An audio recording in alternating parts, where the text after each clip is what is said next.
Hey there, beautiful souls. This is Robin, your psychic girlfriend, and today I'm going to share 7 things that you should know and to quit in order for you to raise your vibration, and the solutions that help to make the shift a little bit easier. But here's the thing, you've been struggling with some of these habits, maybe one, maybe all of them, but today is about giving yourself permission to be exactly where you are while gently moving forward. I'll also remind you to love the person who's been carrying on these habits. You've done your best, and now you are ready to evolve. So let's do this. The first one is quit the negative talk. I mean, we hear this a lot. Negative talk used to hit me the hardest when I was stepping out of my comfort zone. My mind would say things like, "You're not good enough, you'll never figure this out." And when I would make a mistake, it would be like, "Oh my God, you're so stupid," that kind of stuff. And, it was there.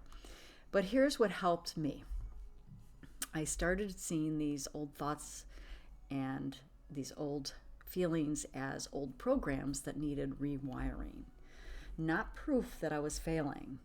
So I started to disrupt the pattern by using affirmations like "I am worthy of success" and "I trust my journey." Even "I love and approve of myself," which was so hard to say. So today, without judgment, create 3 go-to affirmations to reframe any negative self-talk that comes up. And if you find it hard to stop these negative thoughts, give yourself permission to feel them without regret or without judgment. Simply start to disrupt this pattern by saying, "I see you and I'm learning to release you." So today, think about this. Love the person who thought they had to be perfect to succeed. They were just trying to protect you. Now, the second one is maybe a little harder. Quit toxic relationships. And the solution to this is setting loving boundaries. I have, and I'm sure you can relate to this, stayed in friendships or relationships way past its expiration date because I thought I owed them my time. But loving someone doesn't mean sacrificing your energy. And often in my case, when I do that without setting healthy boundaries for myself, the other party gets resentful or they feel some sort of way, and then they take it out on me, which is a very clear flag, if you will, that it is time to set boundaries for myself and let go of this relationship. You know, what happens when you do that is then the people who aren't meant to be in your life because you are setting those boundaries, they leave. And others come in that are much healthier. So today, identify one relationship where you need to set a small boundary. It could be limiting time together or saying no when you need to rest. And if it's hard to set the boundary, give yourself permission to take it slowly. Even small steps count.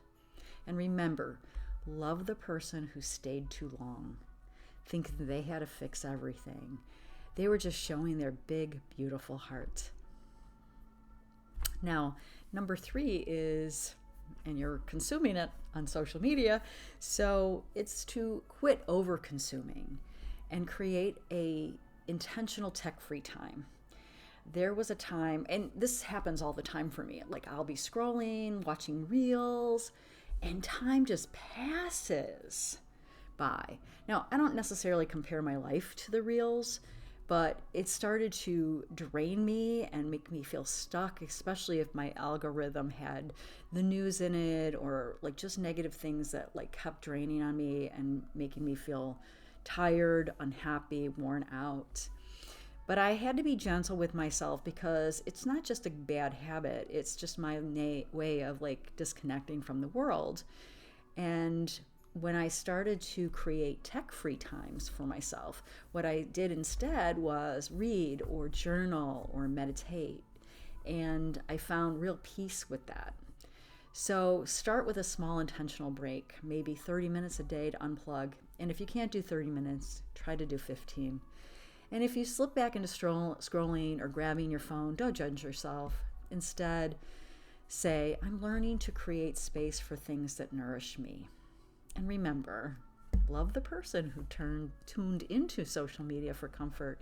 They were just seeking the connection in the best way they know how. Now, number 4 is quit unhealthy eating habits and tune into how food feels in your body. Now, I didn't know better. My mother raised me on like junk food and she did her best, but I wasn't always kind to my body and I ate whatever was quick, and then I'd feel guilty or I'd overeat. But then I started healing my relationship with food, and then one shift, instead of labeling foods as good or bad, I just asked myself, how does this make me feel in my body? And I started to notice that when I'd have too much sugar, I just felt drained and I felt ugh. And you don't even realize how bad you feel until you start eating better or eliminating or limiting foods that aren't good for you. So keep a food journal for the week and note just how you feel emotionally. And notice if you're trying to, sort of fudge what I'm eating, like I've done that too. But notice how you're feeling physically and emotionally after eating, and don't judge the choices you make, but just observe them. Give yourself permission to enjoy any of the treats you want without guilt, knowing that balance is the goal. So if you're having a hard time with this, love the person who reached for comfort food when they needed it. They were just trying to feel safe. Number 5, quit judgmental attitudes. The solution is practice compassion. Oh God, this is a hard one too, right? I would judge myself and others harshly, especially in the early days of building my spiritual business or building my spiritual life.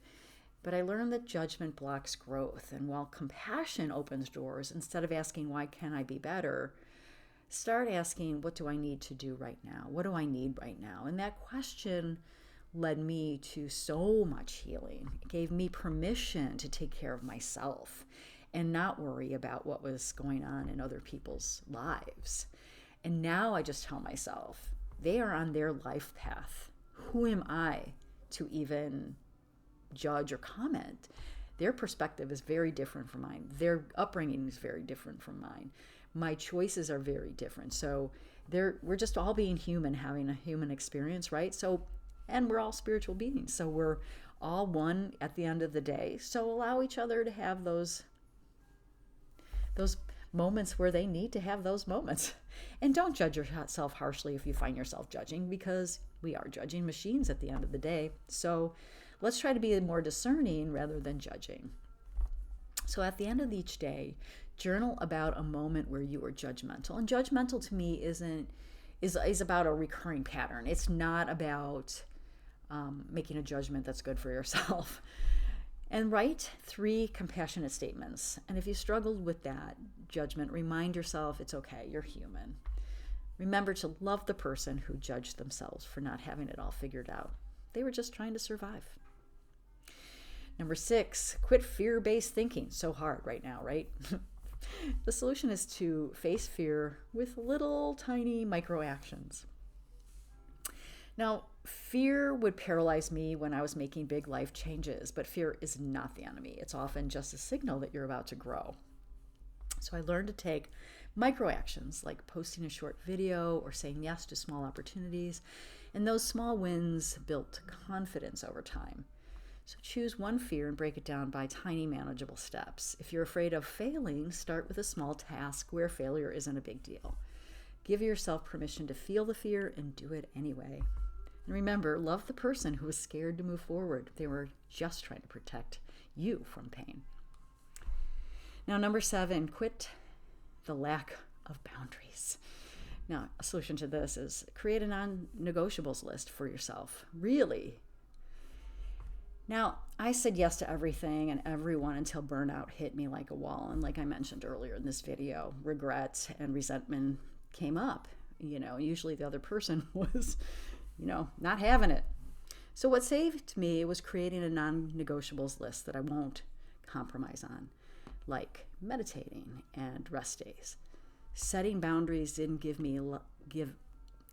give less of me. It just made me stronger. So make a list of 3 non-negotiables that protect your energy, like tech-free mornings or saying no to plans when you need rest. If you find it hard to stick to them, give yourself permission to ease into the process. Boundaries take time to build, and sometimes they're like moving targets. So kind of know what you feel like in your energy field. If you're feeling drained, if you're feeling resistance, then give yourself permission to say no. And remember, love the person who gave their energy away freely. They were just showing how much they cared. Raising your vibration isn't about being perfect. It's about showing up every day with love for where you are and taking small steps to where you want to be. So be kind to yourself. And as you let go of these habits and change to better habits, love the version of you that needed them and celebrate the version of you that's ready to evolve. Let me know in the comments which habit you're working on and how you plan to implement one of these solutions. And if you want to dive deeper, book a session with me right now. The link is in the bio, and I'm sending you lots of love on your journey.